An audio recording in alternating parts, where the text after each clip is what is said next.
If you were starting with $1 million today, what would you be doing differently? Someone asked Warren Buffett that at the Berkshire meeting. I'm curious what your answer would be. Differently to what I'm doing now. Yeah. If you were Well, starting just with $1 million of your own money or capital you've raised. um, so if it's $1 million, the first thing for me is that I'm getting a job as well.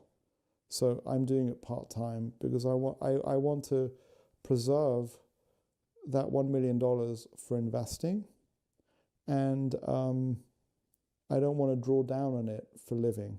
So I'm getting a job, and I'm paying all of my living expenses from my job, and I'm going to try and find a job that pays my living expenses and allows me to invest. So I don't want to pay my life expenses out of the returns. And that part of that is just take the pressure off. I know that all I need to do is compound that capital, $1 million, at any rate of return.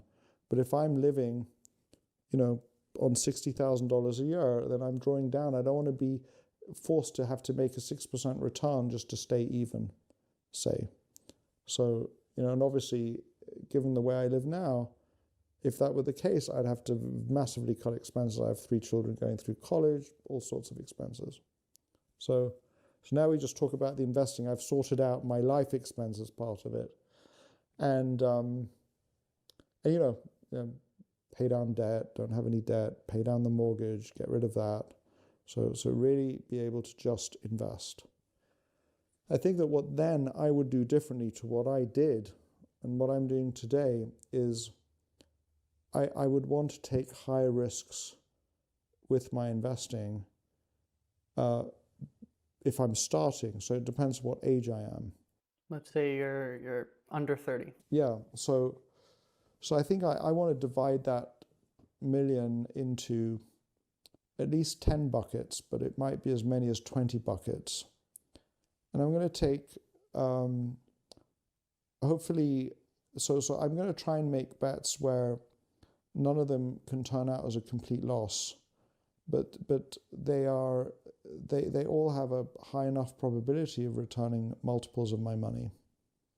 And I'm going to, and the key is to divide it into the pots, to enough pots that I can keep going, that I'm not going to give up, that I'm not going to get scared.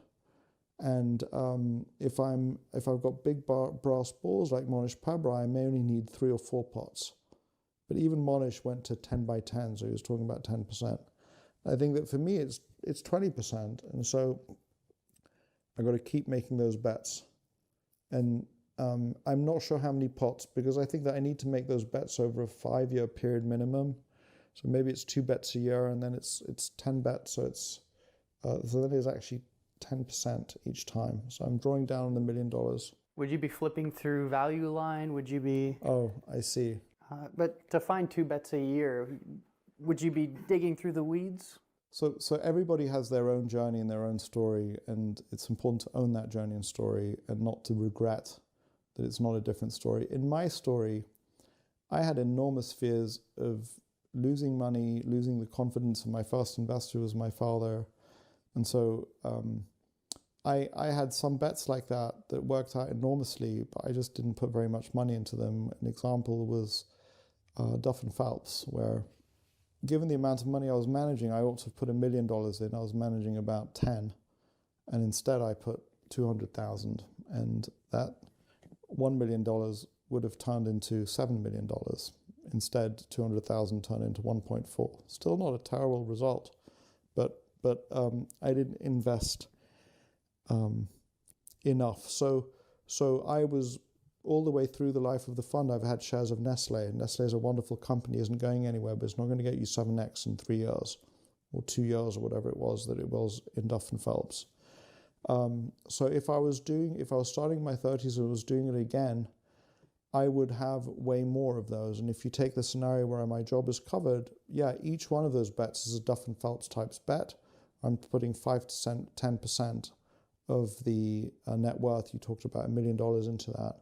And where am I looking? If you want to find ideas that are going to be, 7x your money in that period of time, you're looking at sub-billion-dollar market cap companies. On the whole, it's far less likely to happen.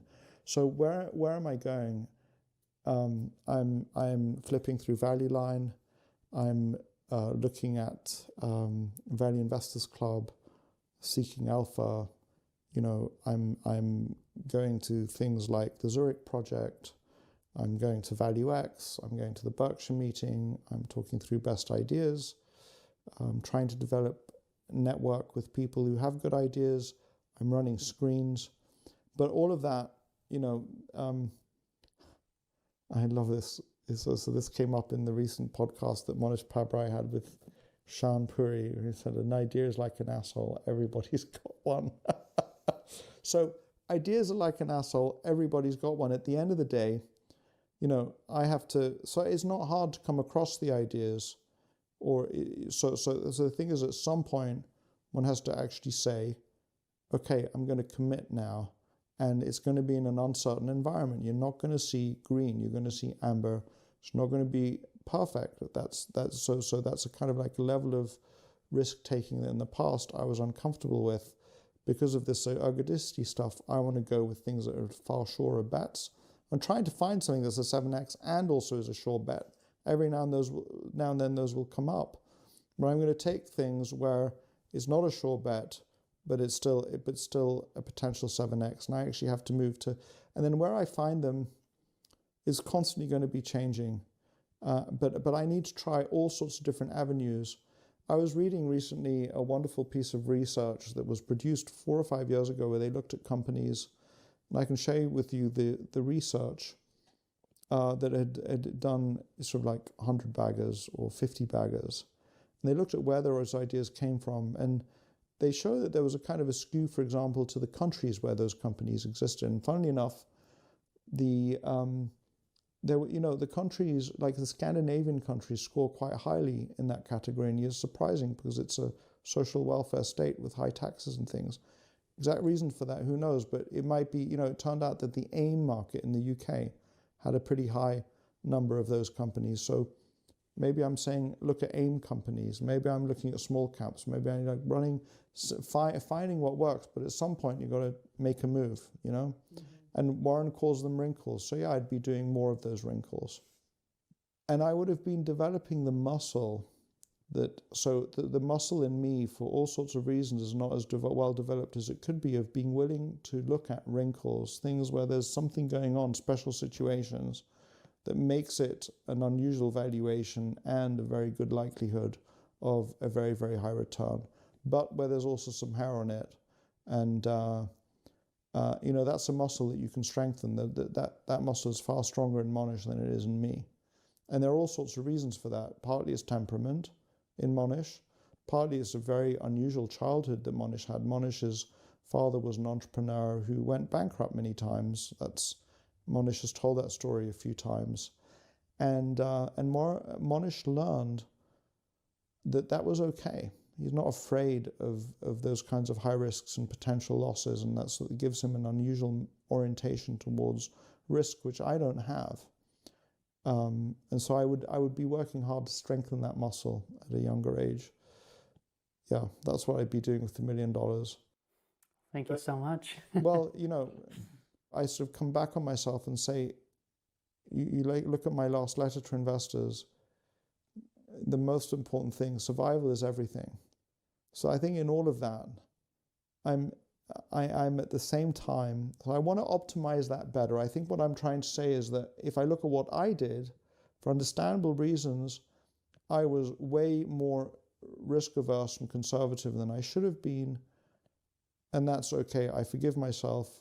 I think that I should have been willing to turn that dial up in the ways that I've described, but with the constraint of never risking going out of business. And I would say that when Warren gets asked that question, he's so confident at that, yeah, but and probably Warren is right to be confident, but for every Warren, there's probably 1 million people who are not right to be confident. And so what's the probability that I'm Warren? What's the probability that I'm not? There's a far higher likelihood that I'm not Warren. So even if I think that I'm going to be successful, assume you're not,